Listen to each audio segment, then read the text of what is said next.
Ladies and gentlemen, Mr. Cropper here. Sorry, no introduction music. I don't know what's going on with my connection. I'll have to reboot the computer maybe. Now, maybe I just have too many tabs open and too many windows for too long. I've got Leonard Peikoff's Analytic Synthetic Dichotomy here. This is a Google search for that exact term. Leonard Peikoff, Analytic Synthetic Dichotomy. And what do we have? What do we have here? These are videos. So if somebody wants to watch a video on this subject, what are they going to watch? Well, they're going to watch Mr. Cropper's video, because this is about Leonard Peikoff. That's not about the analytic synthetic dichotomy. Now, Anoop Verma, Mr. Verma, is trying to take a swipe at Leonard Peikoff in the absence of really a big conversation about this topic. And in his Verma post, he takes a look at Peikoff's essay, The Analytic Synthetic Dichotomy. Now, down at the end here, he says, it is clear that Kant is not after creating a dichotomy between the analytic and synthetic statements. He is trying to develop a unity between them. Now, I posted a comment which I'm not surprised hasn't been approved. My comment was that trying to unify two pieces of something that were never broken apart to begin with is the problem. That's the whole problem. These pieces were never broken to begin with. And when you come along with some glue and say you're going to fix everything, that's what this whole discussion is about. And Anoop is simply saying, look, he's got a pot of glue, he is coming to fix things. And Immanuel Kant is not going to fix things. He's going to take that glue and he's going to paint over top of $1 million vase that's not broken, or something like that, or a Picasso. He's going to paint over a Rembrandt. He's going to paint over the Sistine Chapel ceiling, which is not broken. And here comes Immanuel Kant with his pot of paint, his pot of glue, to glue things together. Alright, that's the analogy that I have worked out just this minute. Well, we'll read here Leonard Peikoff's essay, The Analytic Synthetic Dichotomy, cannot be taken seriously because it is too polemical and full of false assertions. Now, he inserts right there either something polemical or a false assertion, hopefully. We'll see. He opens his essay by making the appalling claim that the tenets of the analytic synthetic dichotomy are penetrating our intellectual atmosphere like the germs of an epistemological black plague, which spreads subjectivism and conceptual devastation in its wake. He goes on to suggest that it is deadly. Alright, now, polemical and false assertions. It's polemical for sure. Is it false, though? What black plague? Well, I would say Soviet Russia and Nazi Germany, and modern art, and Islam.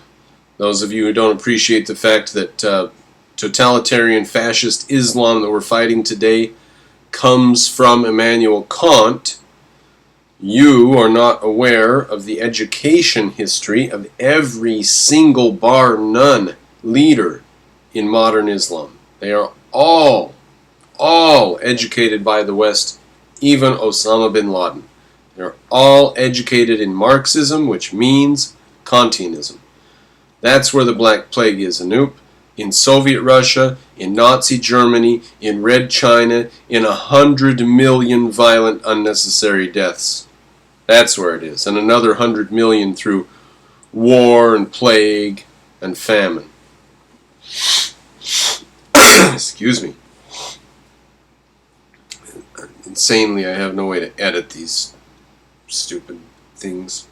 Or I need to learn some way to edit. I used to have a quick, easy program for editing out of things like that. Sorry about that. What conceptual devastation?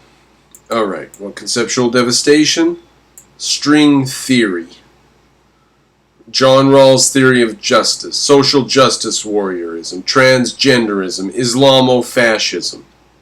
That's the conceptual devastation. Positivism in philosophy. How is it deadly? How is Soviet Russia deadly? How is Nazi Germany deadly? People who are not the devotees of Ayn Rand, if they get to read this essay, will feel appalled by the language that Peikoff is using. Now we're going to get to the Analytic synthetic dichotomy. It's right here on courses.aynrand.org. It's just an essay. It's a fairly long, well, it's a fairly short, medium long essay. It's a medium. We're going to get to it in just a moment. They will feel appalled by the language that Peikoff's using. In this short essay of 33 pages, that's not going to be the whole thing then there, is it?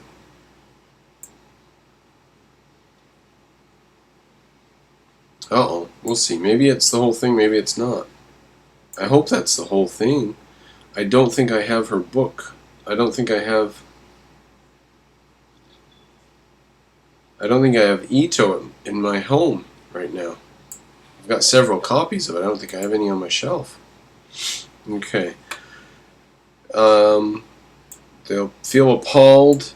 In this short essay, he rails against several philosophers of the last 3,000 years. Pythagoras, Plato, Hobbes, Leibniz, Hume, Kant, Wittgenstein, A.J. Ayer, and Heidegger. He does not examine the actual sayings of these philosophers. He simply asserts that they are responsible for everything that has gone wrong in the world. And then he lavishes Ayn Rand with a surfeit of praise for coming up with ideas that he thinks will save the world. This essay is an example of Boy Scout philosophy. Well, your attempted takedown here is some sort of example of a Boy Scout attack. I mean, what are you saying? So, Peikoff points out that several philosophers have said very bad things, which do very bad things in the modern world. And Ayn Rand has given a philosophy that attacks those ideas and sets up better ideas, rational ideas. Yeah. And then that's all you have to say about it? Pretty weak. Alright. If that's the best you can do, then that's the best you can do.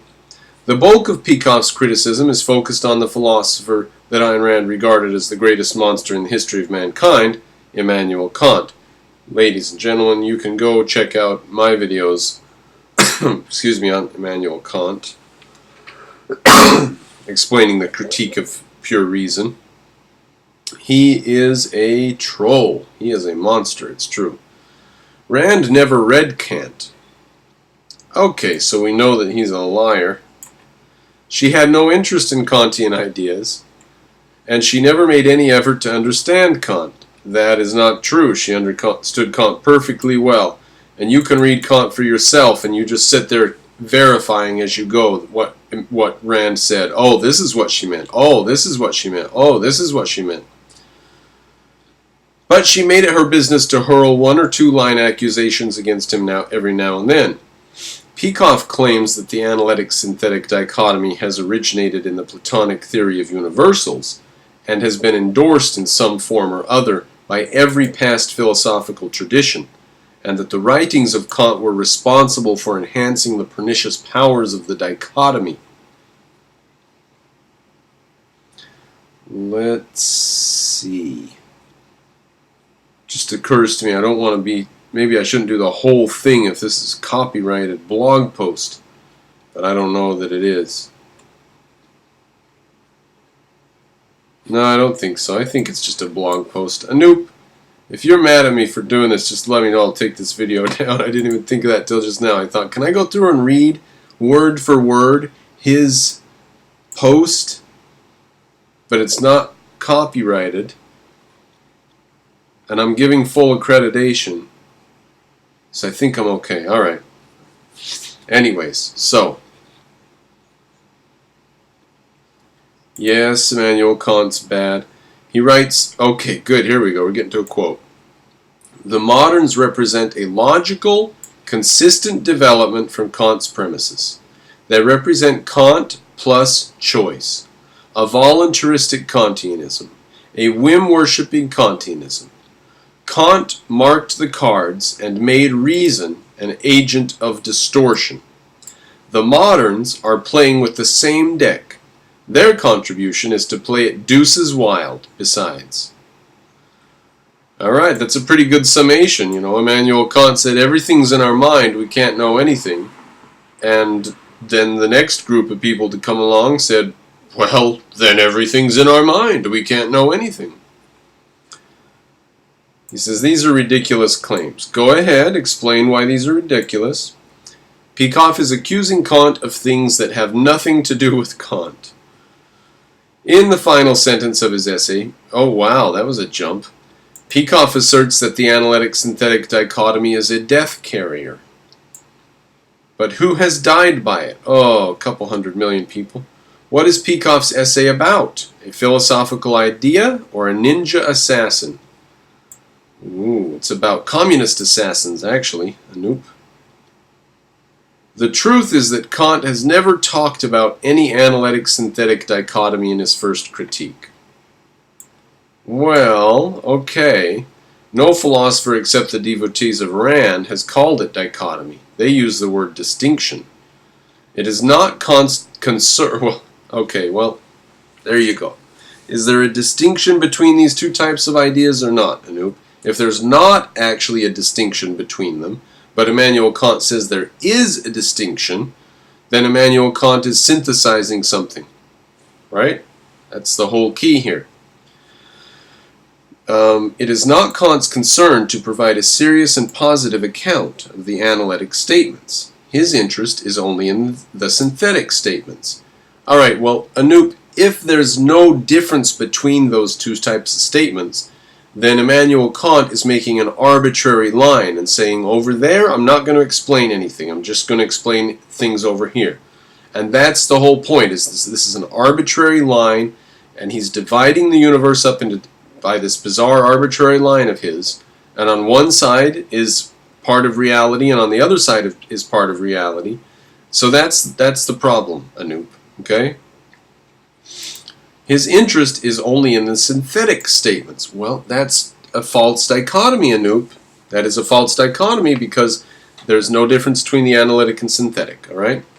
And his argument is that even the most elementary examples, like the mathematical analytic statements, can be proved to be synthetic. For instance, consider the equation 2 plus 3 equals 5. Kant says that this equation can be seen as synthetic because the concept 5 is not contained in the concepts 2 and 3. Well, I'm not going to be able to go over Anoop's extremely parsed argument there. We're going to have to go to the essay that he's talking about, and we will be doing that shortly. Peikoff's claim that Kant was the originator of the analytic-synthetic dichotomy is without any basis. Kant's focus on the first critique is on showing that every statement requires some kind of synthesis. Kant was reacting to Hume's statement that no synthetic proposition can be known to be true a priori, only analytic ones. Now here's another problem. A priori. That's meaningless. It means before evidence of the senses. And there is no evidence before the senses. So, Immanuel Kant is setting up false distinctions. That's the whole problem here, Anoop. That's the whole problem. Peikoff's claim that Kant was the originator of the analytic synthetic was without any basis. Kant's focus in the first critique is on showing every statement requires some kind of synthesis. You know, I don't know what that is doing. It seems to be stabbing at nothing. That sentence says one thing and then blindly stabs in another direction with a different tool, so I don't know what is doing there. That dog don't hunt right there. Kant's primary objective is to show that Hume's contention regarding synthetic propositions is incorrect, because synthetic propositions can also be a priori. See, so Hume said a bunch of nonsense, and Kant come along and said, not only is that nonsense, but it's a purple hippopotamus unicorn nonsense. And he just elaborated on it and gave it another set of nonsense. He refutes Hume by using his theory of pure intuitions and pure categories of experience, which I discussed in my yesterday's post. Oh, my computer's not cooperating right now. I'm not worried about that. Here's a short account of Kant's arguments for refuting Hume. Kant begins by noting that all our experiences are within the intuited framework of space and time. Then he notes that the claims of our knowledge have to match with the pure categories of experience. He begins by noting that all our experiences are within the intuited framework of space and time. Now, the intuited framework of space and time is a really loaded term. Okay, but all of our experiences are within X. He then notes that the claims of our knowledge have to match with the pure categories of experience. That is also an extremely tightly packed statement. Okay? Here's a short account of Kant's argument for refuting Hume. Is that what this is? Two extremely tightly packed. This is intuited framework of space and time. What does he mean by that? And pure categories of experience. What's a pure category of experience? Quality, quantity, etc. Okay, so these are already extremely specialized terms. I thought you were going to give a short account of his argument. If that's the best you can do, okay. But this means that every empirical statement that we make must have some properties that can be established a priori. See? Okay, so those two things lead to that conclusion. So these two gobbledygook nonsense smear marks lead to this conclusion. Every empirical statement that we make must have some properties that can be established a priori. Well, that is a very strong conclusion, and I can understand the meaning of that conclusion. That conclusion is that our empirical knowledge has no meaning without some other form of knowledge that came before empirical knowledge. But I don't follow you from this garbage on why that's true. I certainly understand what you think you're trying to do in that sentence. I do not follow you in those sentences. And the audience can judge for themselves. This leads us to the conclusion, just like, oh my God, can we play Entrance of the Gladiators by Fuchs? This leads us to the conclusion that we can make synthetic statements whose truth is known a priori. Mickey Mouse, cue Mickey Mouse voice. For instance, all our experiences take place in space and time. That is a synthetic statement which is known a priori. All our experiences take place in space and time. You don't even have to have any information about space or time or your senses or what space is or what time is. You can construct that sentence without any experiential evidence at all. I call BS. That's nonsense. It is clear that Kant is not after creating a dichotomy between the analytic and synthetic statement. He's trying to develop a unity between them. Nonsense. Nonsense. And they were not broken to begin with, and his glue is not needed and not appreciated. Okay. Now I will be doing the analytic-synthetic dichotomy. And I'm going to check to make sure this is the whole thing. Conclusion, I think it is.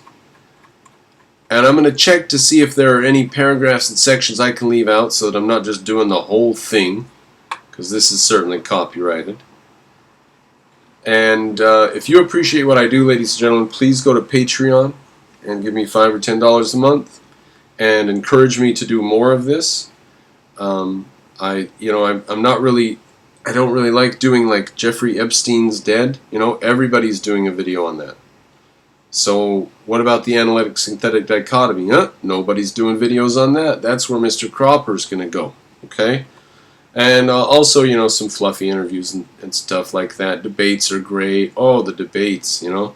If you know any libertarian who wants to debate, an anarchist who wants to debate, send them my way. Okay, so go to Patreon, support me, so that I can spend more time doing this and talking to people and bringing them the philosophical edge that Mr. Cropper needs to bring. Apparently, I didn't realize there was a shortage of go-get-em objectivists. So I'm here. Support me. Let's go get 'em.